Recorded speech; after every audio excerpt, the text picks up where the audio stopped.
whole 5 people tonight. Oh.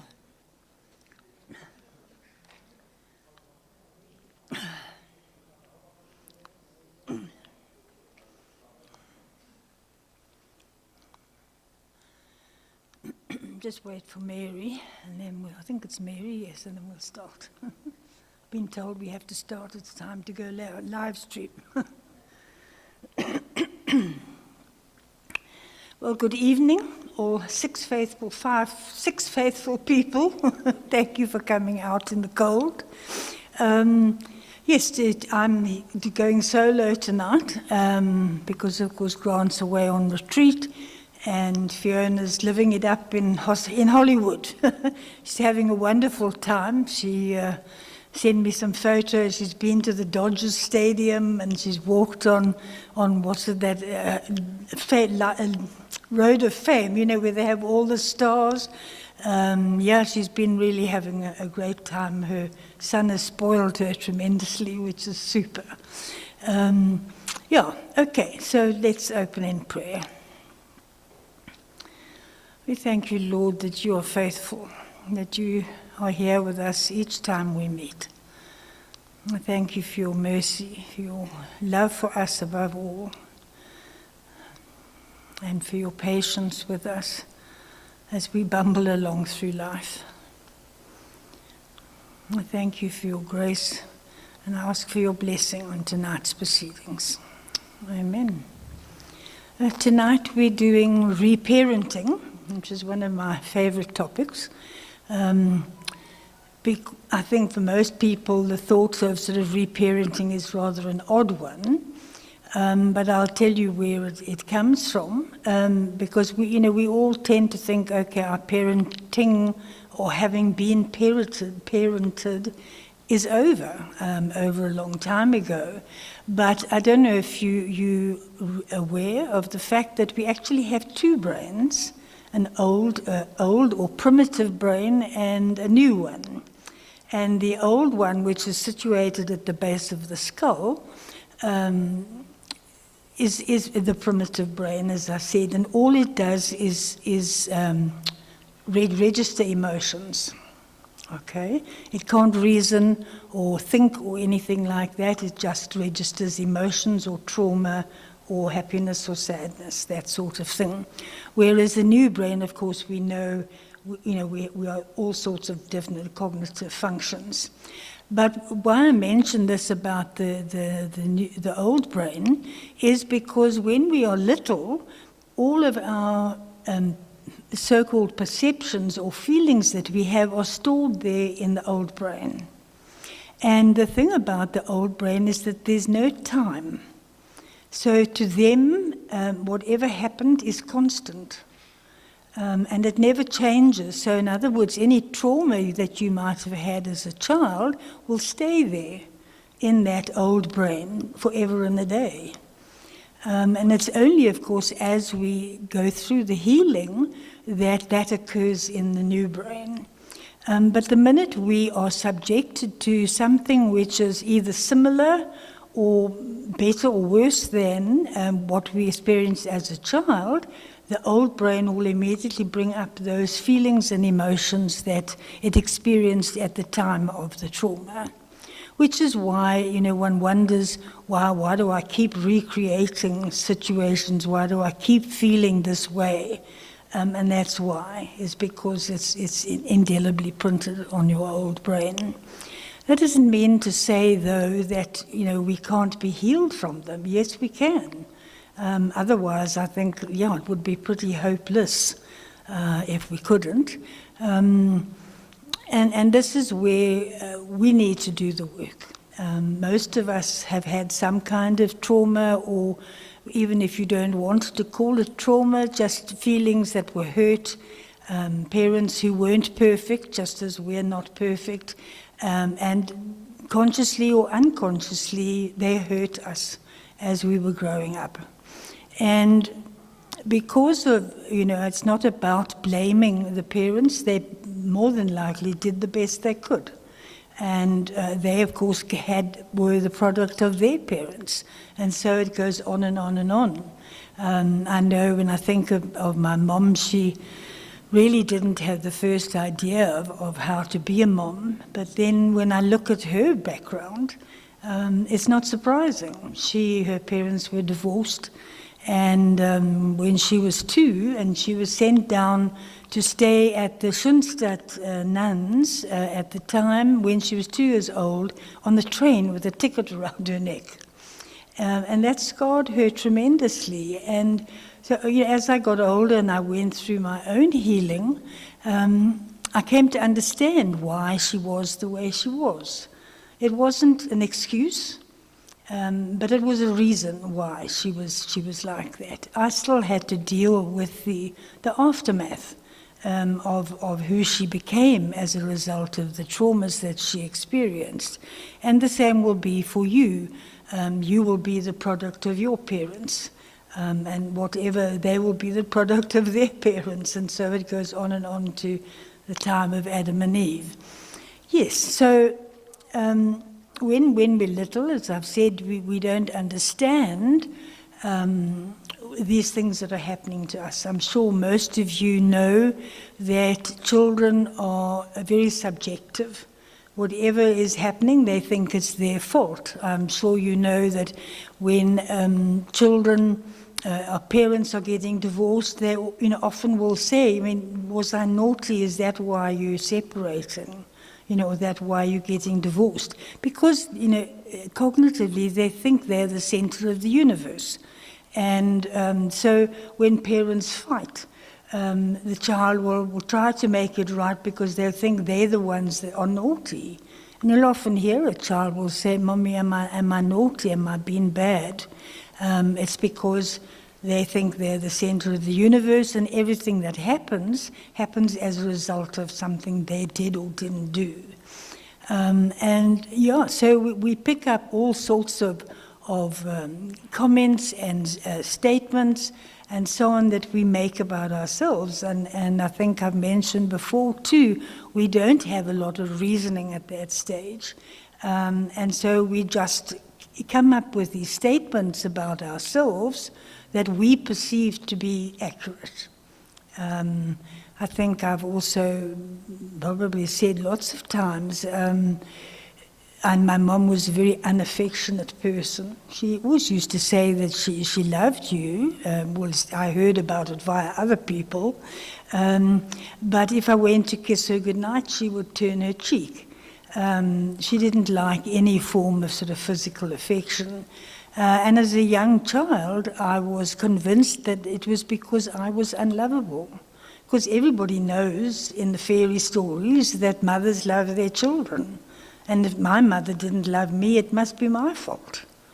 And so for many years, or many, many years, I went around feeling unlovable and feeling that there was nothing about me to like or to approve of, and so on. And I don't know whether it was because of or certainly as a result of, I ended up being the scapegoat in the family. So when things went wrong, it was always Margaret. Why did you do that, Margaret? Why did you do that? And so I very quickly picked up this negative image of myself. My mom I was slightly chunky, if I can put it that way, as a young child, but by the time I was 10, I was slim. I wasn't thin, but I was certainly slim. But my mother decided that I was overweight, and from the age of 10, she took me to a gym and put me on diets, and goodness knows what. And if I look back at the pictures of me at that age, I was a perfectly normal child. But she gave me such an idea about myself that not only would my mother not love me, but that men wouldn't love me either because I was overweight. And so all of those things, have a huge impact on all of us. And I'd like you to just spend a little time just thinking of some of the messages you received as a child. I'm sure not all your messages were negative. I'm sure some of them were positive too. But in terms of the reparenting, we're looking just at the negative messages that we received. So if you'll sort of have a look about, if you can think of any messages that you might have received. A common one is, of course, oh, you're stupid, you won't achieve like your brother does or your sister. Yeah.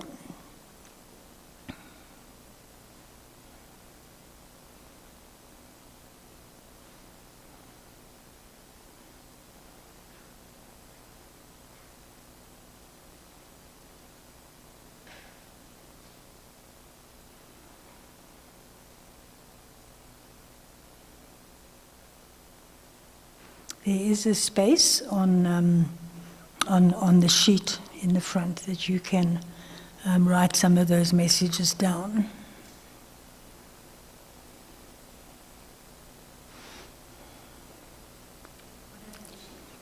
It's at the back, Joy.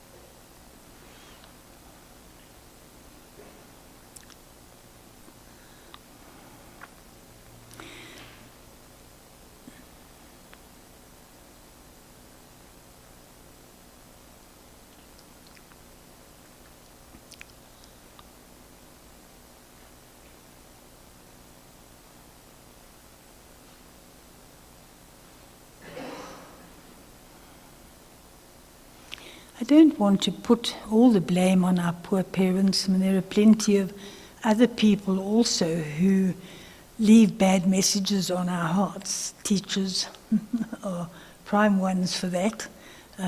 Friends, boyfriends, all add to our initial ideas about ourselves.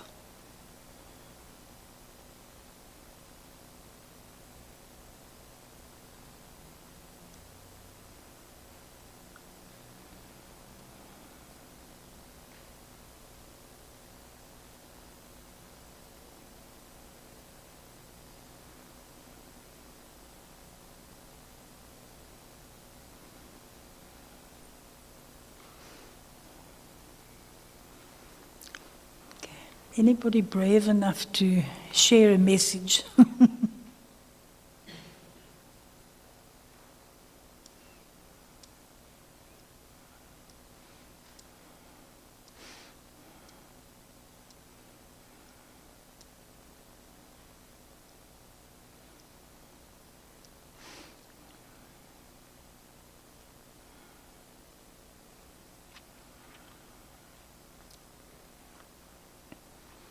Okay, if you've finished with the list underneath, it says rewrite those messages in a positive way. If, for example, your dad said to you, oh, you're stupid, you're lazy or something, I want you to rewrite that message to say, I'm not lazy, or I can work as hard as anybody else. Write it in a positive way.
I put there that the first person to reparent ourselves is, of course, ourselves. And when, we say to you that you need to reparent yourself, we need you to change those messages that go around in your head.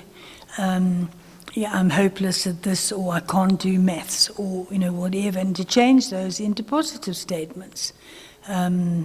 Yes, and those need to be practiced. If you imagine how many years you carried that message around in your head, I can't do maths. Years. And so, it takes years to build a new pathway in your brain to get that message changed. So one has to practice and be specific about practicing. At one stage I found the task helpful if I wrote one or two affirmations like, I can do maths, or, I'm beautiful, or whatever I wanted to write. And I used to put them up on my mirror. And then every morning when I was doing my teeth, I would read them to myself. And it's amazing how just that reinforcement all the time can change your attitude towards yourself. So that's about reparenting yourself. Other people who can also help to reparent you. There are many people who, I'm sure, who are positive influences in your life. And I've asked you there to try and think of people who could fill the following roles in your life. Not someone who's related to you, must be someone of the same sex, and someone in good emotional health. Yes. So someone who's a good listener. A friend who can give silent advice and support. Someone who is always there for you. And someone outside your family who gives you unconditional support. And if you can, fill in a name next to each of those 5 points. A gentle but firm confronter. That's not so easy.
It says they recognize that your new parents may sometimes fail. They are only human, of course, just as our parents were human too. So the people who are there to support us also sometimes fail. And that's where the test comes, that we can move past their behavior and not react the way we used to.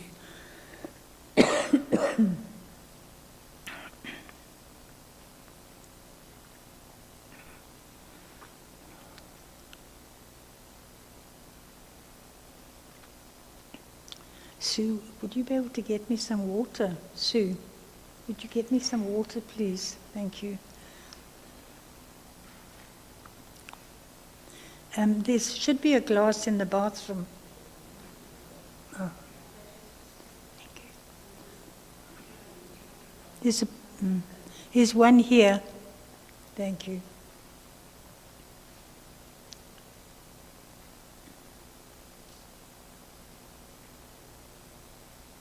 Where's she gone to?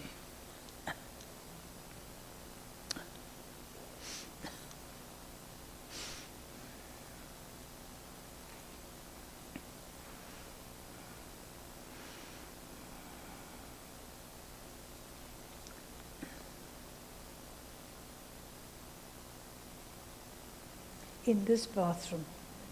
Yeah.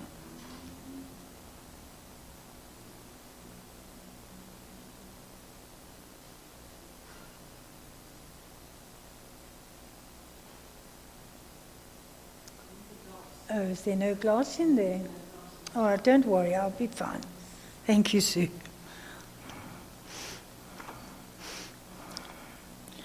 There's usually a glass in that bathroom. No.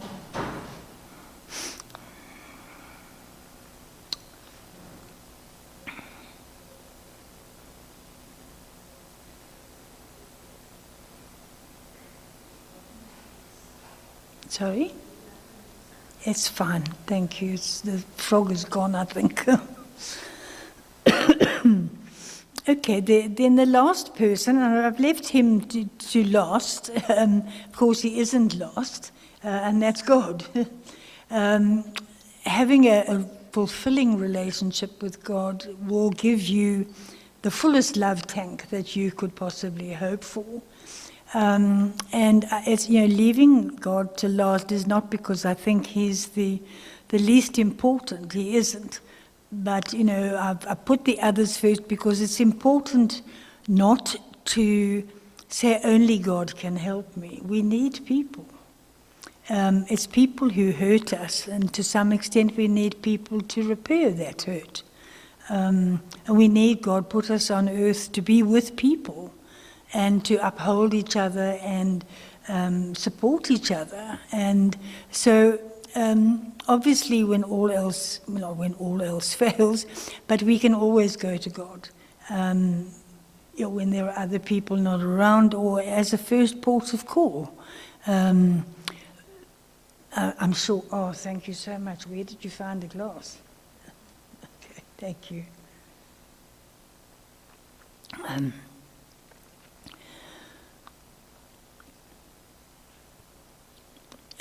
the prayer that we use before every break, at least every session that we have afterwards, is a lovely prayer, of course, which just shows how much God does love us and how faithful He is to keep presenting situations to us in order to be healed.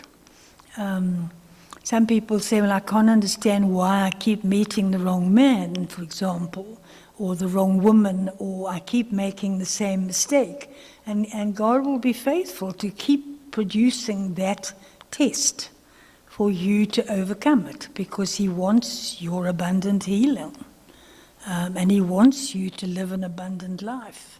Not a deprived life or a wounded life, but a life full of love and joy. And that is me done for now. Are the men going to meet on their own? Are they quite happy with that? Okay. I mean, otherwise we can have a group thing, but you might feel awkward. Yes, okay.